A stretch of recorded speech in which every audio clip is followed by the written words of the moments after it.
நம்ம எல்லாரும் வாசிச்சிருப்போம் தேவ சாயலின்படி நம்ம படைக்கப்பட்டிருக்கிறோம்னு. தேவ சாயலின்படி படைக்கப்பட்டா உலகத்துல எல்லாரும் ஒரே மாதிரி இல்லை.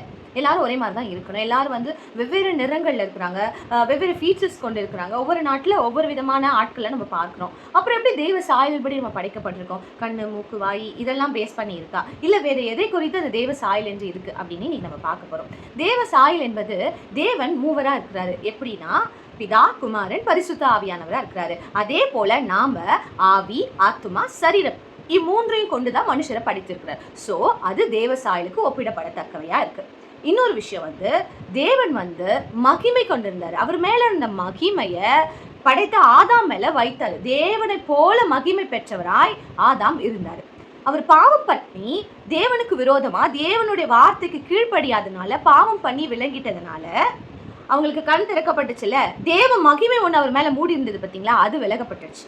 இப்போ நம்ம ஒரு சாயல் இருக்கோம்ல, அது தேவ சாயல் கிடையாது. அந்த மகிமை இருந்தபடினாலே அது தேவ சாயல் என குறிப்பிடப்பட்டது. ஸோ இந்த ரெண்டு விஷயம் தான் பேஸ் பண்ணி நம்ம வேத வாசத்துல எப்படி வாசிக்கிறோம்னா தேவ சாயலின்படி நம்ம படைக்கப்பட்டிருக்கோம். ஆனா நம்ம பாவம் பண்ணிட்டதுனால அந்த சாயலை நம்ம இழந்துட்டோம். இப்போ அகேன் அவர் ஒரு புதிய உடன்படிக்கை பண்ணி அந்த சாயலை நம்மளுக்கு புதுப்பிக்க அவர் விரும்புகிறாரு. நம்மளும் அதன்படி ஆசைப்பட்டு அவருக்கு உண்மையா பரிசுத்தமா ஜீவியம் பண்ணி தேவனுடைய மகிமையை பெற்றுக்கொண்டு வாழ நம்ம ஆயத்தப்படுவோம். கர்த்தரோடு நம்ம வாழ நம்ம ஒப்பு கொடுப்போம். கர்த்தர் நம்மளே ஆசீர்வதிப்பார். ஆமென்.